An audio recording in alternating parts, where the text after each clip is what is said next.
All right, good night. Good afternoon, everyone. I'm going to get started. It's right at noon. I want to make sure we get done and respectful of time.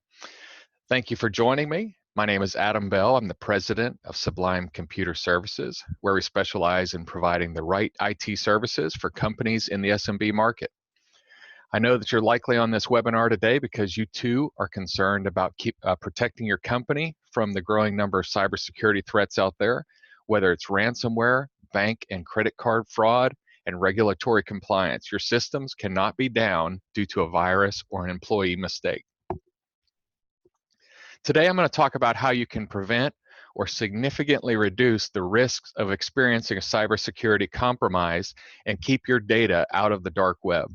If you have any questions today, then please enter them in the chat dialog and I will answer them at the end.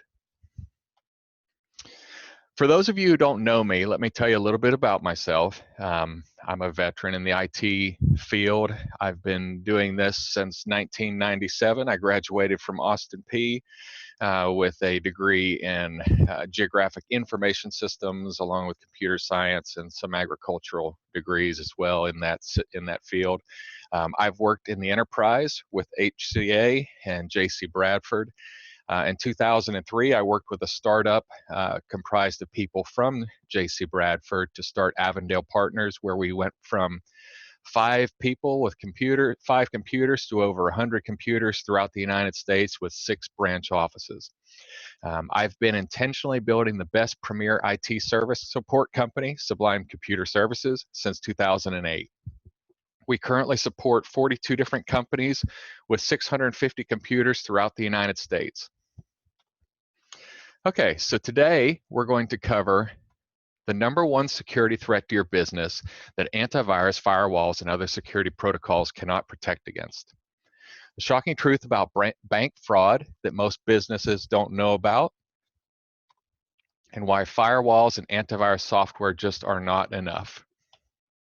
And what is the dark web and how to stay out of it. Andrew Grove, former CEO of Intel, is quoted as saying, "Success breeds complacency, complacency breeds failure, only the paranoid survive." It's kind of a funny saying, but people who don't get, who don't ever have any attack, they just kind of let things go and go and go because nothing's ever happened to them, which is not a good plan. A quick overview of cybercrime. Cybercrime is a business, and business is very good. It's become very sophisticated and well-funded, well-organized, and unlike other businesses, they don't have to follow the rules. Remember the Equifax breach? It wasn't just one person stealing a credit card. It was one person or a small group of people who stole the personal data of 143 million people, including social security numbers, birth dates, addresses, and driver's license numbers in one fell swoop. It just so happens they told me that my numbers were in there. There was also the Yahoo breach, where 1 billion user accounts were hacked in 2016. 40 million credit cards were stolen at Target and 56 million credit cards from the Home Depot. Think about that. Never in history of mankind has one person or small group of people been able to rob so many so quickly and in one fell swoop. Well, you might say we're small. No one would bother to hack us. That's not right. 1 in 5 small businesses fall victim to cybercrime each year, and that number is growing. Small business are low-hanging fruit because they don't believe that they're a target and therefore have loose or no security systems and protocols in place. Half of all cybersecurity attacks are aimed at the SMB market. Real stories from Nashville. So these are three different instances of phishing that actually occurred to clients of mine. One of them was a healthcare company that through just research from their website and doing some phishing on them, they were able to determine who the controller was, who the president of the company was, how many facilities they had, and then they proceeded to contact the controller via email with a fake email from the president, asking her to transfer funds, which she does that all the time, and did not consider it to be abnormal. And then it just didn't seem right. And she actually didn't send the money because the whole thing didn't seem right. There's another wholesale distributor in Nashville. They have a counterpart outside of country, and their counterpart outside of country, his email account was compromised. So he started sending communications to the Nashville party, and they receive materials from outside of country, and the sender from the other end said, hey, we need to update the bank information for this next transaction. It's roughly a $23,000 transaction, and it got sent and it was lost. There was nothing to be done, but that was because the participant on the other side, outside of country, their account was compromised. So they weren't being tricked. They were just being tricked. I mean, they weren't being tricked by false information. They were being tricked with true compromised information. And then there's an accounting firm, very similar. One of their clients their email was compromised, very similar to the wholesaler, who they sent money outside of the business, and there was no returning that money. It's gone. And that's the thing. A lot of people think that there are bank protections in place. Of course, FDIC is not related to fraud. That's only protecting your money, and it's only for a limited amount of money. So any fraud things like this, that money is gone, and the bank says, sorry. So cybercrime is real. Where does it all go? Where does it come from? Well, it comes, it ends up and it goes in the dark web. So what is the dark web? So the internet is kind of like this picture. It's a glacier. There are a number of places that you can get to, like Google, and like I said, Google and Bing and Wikipedia and the Weather Channel and news sites. Those are all surface internet places that you can get to with no username, no password. Information can just be read. The majority of the data is sitting in the deep web. So that's your corporate data, that's your healthcare data that's sitting in the hospitals, that's your bank data. All of that data exists, and it is kept private with firewalls and physical, you just can't get to that data without a secure username and password. And then that goes down to the dark web. The dark web is very much like the deep web, except it's for nefarious purposes. The only way that you can get to the dark web is the same as the deep web. You've got to be affiliated with that organization. Usernames and passwords and VPN tunnels have to be allowed, and that is where these bad things are happening. And so it is. I was talking to one of my clients about this, and it's like, why can't we stop these guys? Well, it's not as simple as stopping a centralized server. It is not a huge organization that you can just go in and shut them down. It's groups of people, and it has my picture here. There is no Dr. Evil. It's a bunch of like-minded people who band together at times to work together to do something bad. So within the dark web, there is the black market, and as any black market, you can buy things that are not legal. Credit card details, so you can just get the information from a credit card. iTunes accounts, physical credit cards. So if you wanted to get a credit card with the magnetic strip and the whole plastic deal, you pay for it probably with Bitcoin, and they'll send it out to you. Card cloners, those are the restaurant people get a bad rap for that, of having card skimmers and cloners, where you skim the card, or you scan the card, it grabs the magnetic information, and then you're able to dump that out to another card. Fake ATMs. Well, that is an expensive deal to put in an ATM, but that would be your ROI would be really good on that. On a long weekend, you set up an ATM somewhere, people come up, put in their card, it grabs the information off the strip, you give it the PIN code, then they turn around and go to the legitimate ATM and draw money out. Well, the card or the ATM doesn't function for the user, and they just move on because they don't think it's a big deal. So anybody can go out there and they're logging into these secure, anonymous, dark web to buy these tools, but a lot of these things can be bought without even going into very deep, dark places. It's just the tools are very available.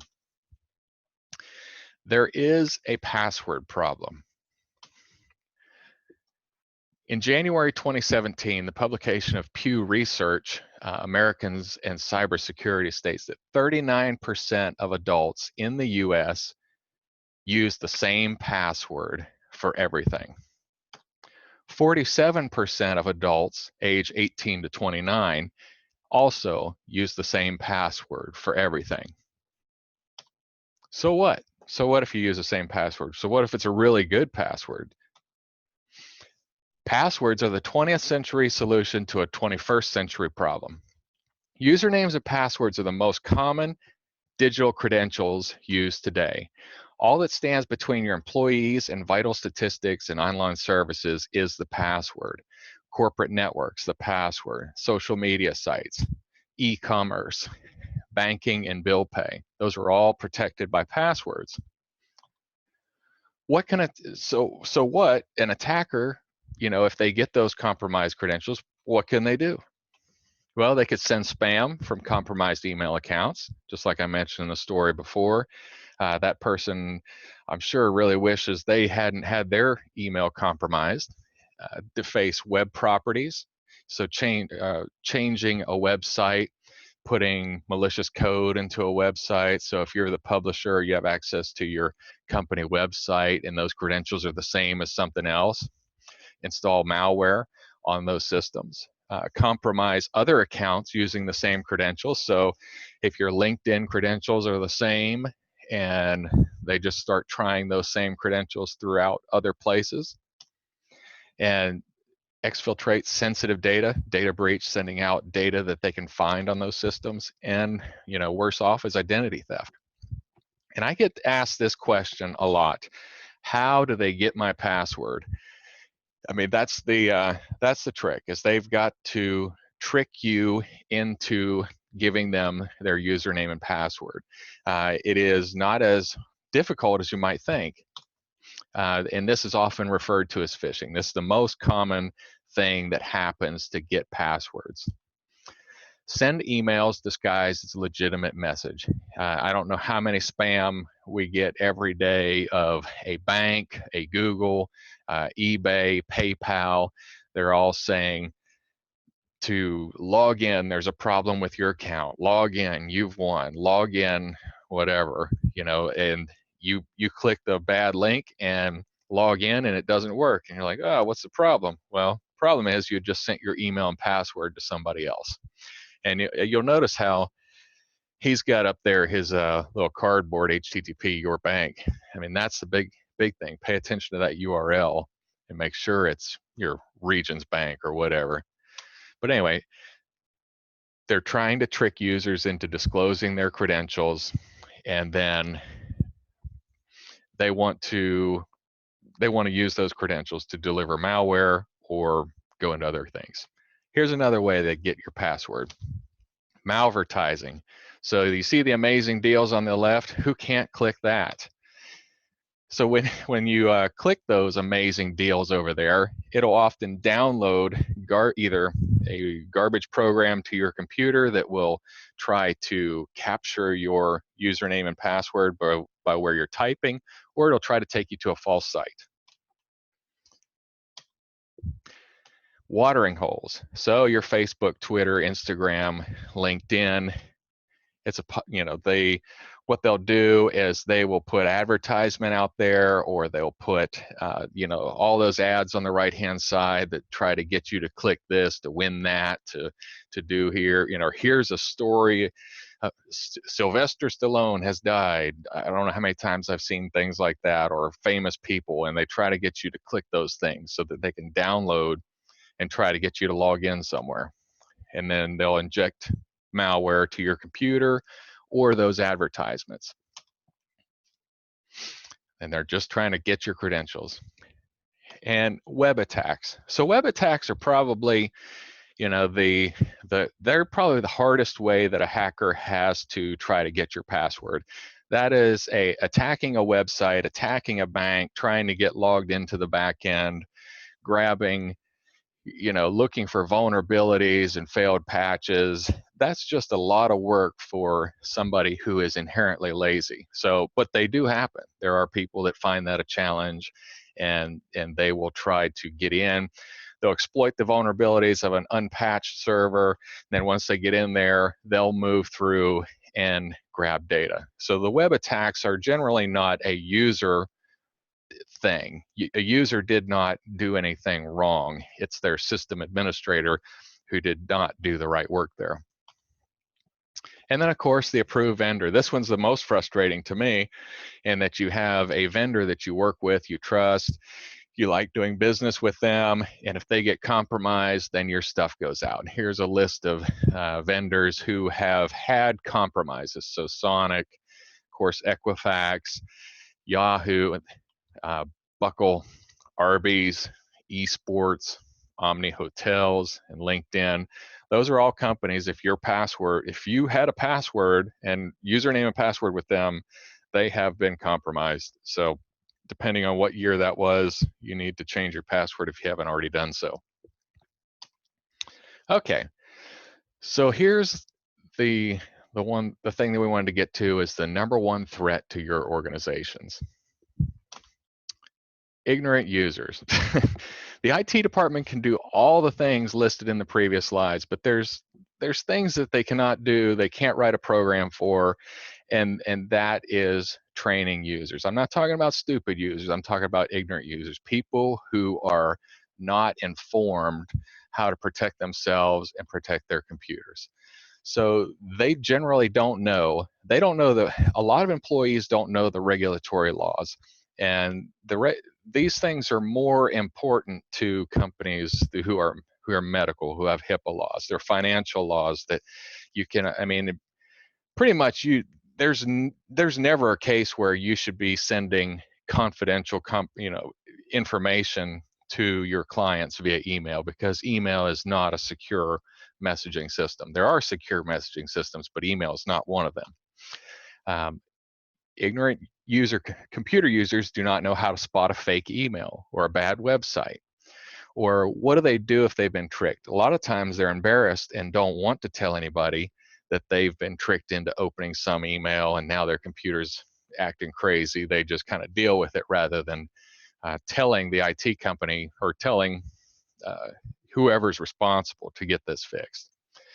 And they also don't have written guidelines. A written guideline will help let them know how they're supposed to use their computer. This is all because they haven't been trained. So how do you protect yourself? The first thing you do is turn off your computer, walk away, go off the grid, live off the land, and grow hemp the rest of your days. I'm just kidding. You need to put into place the precautions to keep your data safe, and you need to put it in right away. So this is so here's when you want to start taking notes, if you're going to take notes with this webinar. This is the IT department to-do list, and any of my clients on the webinar, we are already doing these things for you in this list. Back up your data on-site and off-site and test it. We test our client data backups every single month, and we monitor the backups every single day for success.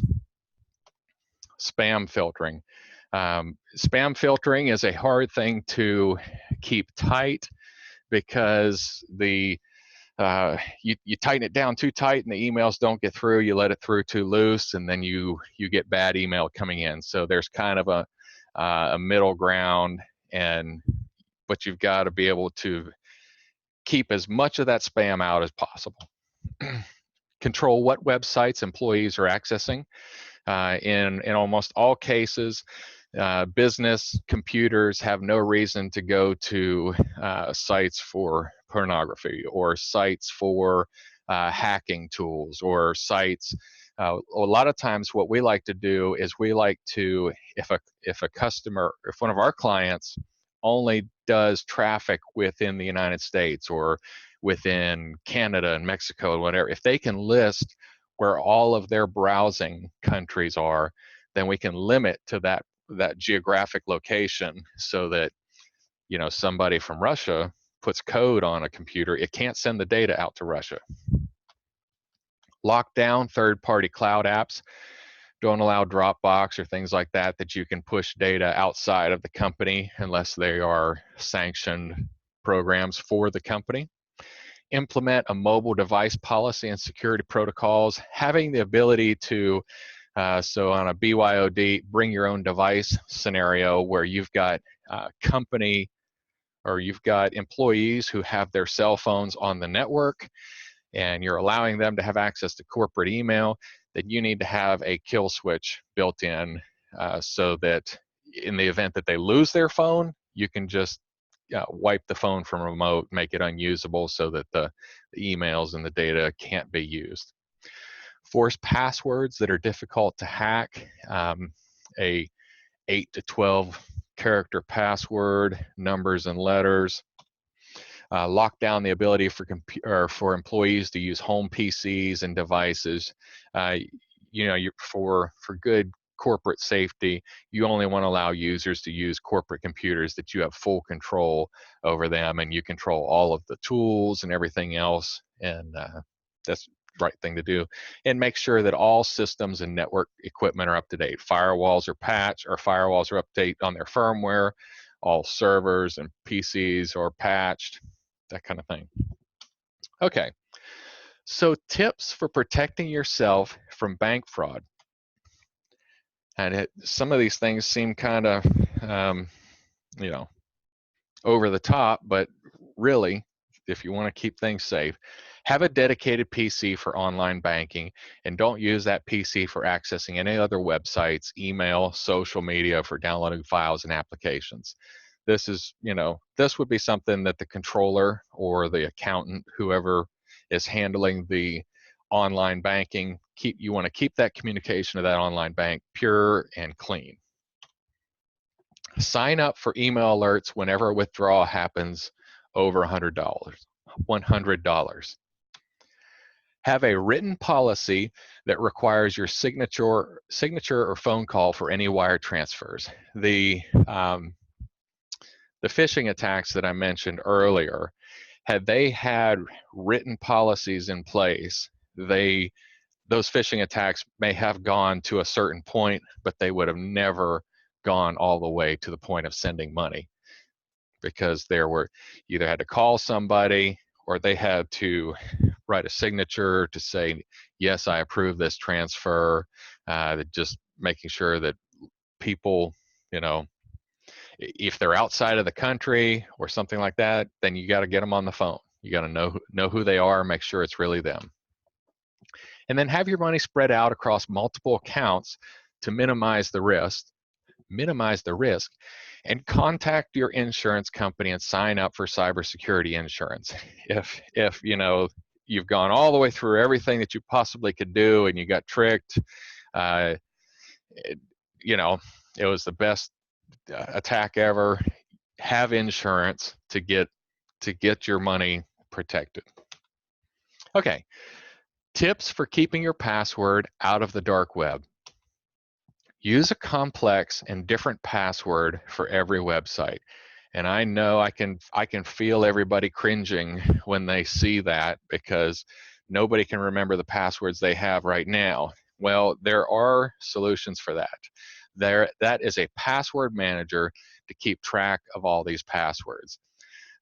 What I do is every website I have a different, well, same username, because most of the time it's your email address, same username, but I'll have the password manager generate a very complex password for each website, and it stores it. And so when I go back to that website later, I copy and paste the contents of my password, because I have no idea what it is. It's not even something that's readable. It's just numbers and characters and 12 characters, and it's a mess, but it works really well. Another thing that's critical to keeping that safe is two-factor authentication. That is using a cell phone or an application like Google Authenticator to be the second layer of authentication, just like the checks and balances in the wire transfer. So when you have two-factor authentication turned on, you will log into a website with your username and your password. And then before it goes any further, it says, okay, I need the code that I'm getting ready to, that I'm texting you. And it texts the phone number that's on file. Then you type in the 6-digit code. Or you use Google, Google Authenticator or Authy or another program like that to cycle through. And it's kind of like an RSA number. It just tumbles constantly, and whatever number is showing up on the screen, that's the number you type in at that time. So in order for somebody to log in as you, they have to, one, know your super complex password, and two, they have to have access to your cell phone or the app that's running on your cell phone to get logged in. So it makes it significantly more difficult. And then monitor the dark web for your identity. There are programs out there that will allow you to monitor and look for any time a company or a website is compromised, and then that information shows up in the dark web, then it comes up for sale, then you can monitor for that. And because you're using a password manager, if it is one site, you only have to change one password. Okay. Tips for educating your most valuable assets, your employees. Build your IT and policies and procedure documentation. Have written policies about how employees are to use their computers and how they're to use the internet. Annual training with certification. You know, you've got to train employees for everything else that they do around their job. This is another thing that they need to know and have a good understanding of how to use their computer and how to stay safe. Do continuous micro security training. That's just emails letting them know, whenever there's a new threat, people get asked about this. They get information about the new things that are happening. Simulated phishing attacks. That's you set up a fake email to test the employees. It's a test attack. That way that that they understand what a phishing attack looks like. So when they do get a real one, they can just throw that away. And on-demand training. And we can help. We can help protect your organization from the dark web. We can help provide education for your company, and we can help keep your computers and networks safe. Like I said, for our existing clients, we are doing the computer and networks, keeping them safe now. So how we can protect you from the dark web is we can we'll do a free search for your company, your organization. We'll punch in your domain name, and we can punch in your personal address, and it will do a scan. It'll scan all compromised credentials that show up in the dark web, and if they are for sale out there. And we've had one of our customers who signed up for our program. They sent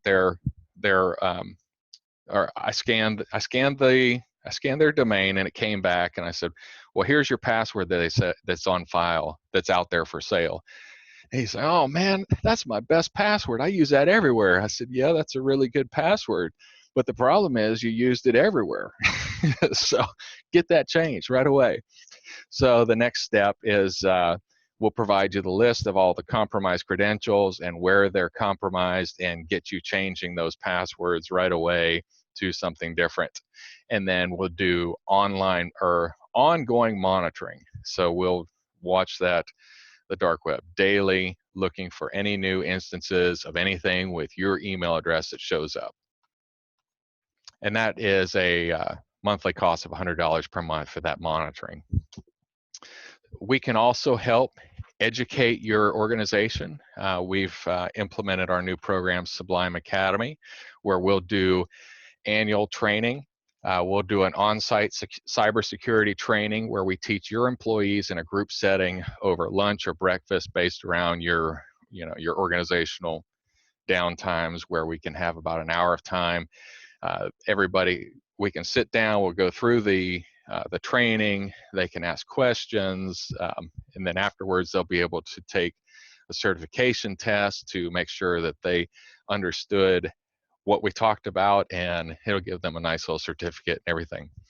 The continuous security training, we'll deliver that micro training to each employee each week. It's a small video. It is entertaining, it's up to date, it's on the latest information concerning attacks and just what the threat environment is. So like I said, ongoing training to keep it at top of mind, multimedia, make it interesting, not so boring, and then we'll schedule a quarterly phishing attack program. We'll work with the managers on that to make sure that they know, one, that it's happening, two, that they can log into the portal and see who falls for it, and we'll also base it around business, something that would be business related. So you wouldn't want to send an attack on an eBay alert for a company that does medical stuff. So they're not going to be looking at that, and they're not going to be tricked by that. So do things that will trick. And then the good thing about the phishing, the simulated phishing attack, is if an employee does hit the attack, it takes them to another page that says, hey, you were successfully phished, and here is what you did wrong, and here's more information on how to not get caught in this in the future. It's not a shaming technique. It is a educational technique of saying, hey, here's where you went wrong, and here's what you need to know so you don't do that again in the future. Successful attack pages, the manager will know about this. The annual security risk assessment. So we do this for our clients, our maintenance agreement clients get this already, but the annual security risk assessment will take a look at all of your systems, make sure everything's up to date, make sure everything's on par with best practices, and we'll provide additional security recommendations, and based on, we'll provide a threat analysis and what kind of things need to be done at that point. Security policies and procedures. Oh, I got slides backwards. Okay, security policies and procedures. So the written documentation on how your systems are supposed to be used will be shared with the employees, and then there's an electronic acknowledgement of those policies. So they read the policy, then they also say, yep, I get it, I read it, and that way you've got that on file for them. Then we also provide the document security portal. As you can see, there's a whole number of policies in there, but it's all part of the business continuity planning, and of course the pieces around IT. IT is so important now to the business continuity, because a lot of times the EMR is just based on the computer. Without the EMR, a medical practice is down. Without the point of sale system, a retail seller is down. So all of these policies, we will write them. We'll write them for you, get them in file. So there's termination policies and disaster recovery policies and bring your own device policies, all those kind of things that need to be done. So how can, of course, cost 12 months of complete continuous cybersecurity training with the security documentation is $100 per month. That includes, the annual training over food is included, and that's a 12-month program. And if you only want to go with the cybersecurity training over food, one time a year, that's $475. Okay, so now for our listeners who are not a Sublime employee, so for the threat assessment, or not Sublime maintenance agreement customers, sorry, we'll do a threat assessment. We'll establish an action plan show everything that needs to be done, and then we'll show what needs to be done for ongoing maintenance. There's no such thing. Security is a constant thing. We have to do. We schedule multiple quarterly checks of security because things change, things update. There's no such thing as set it and forget it.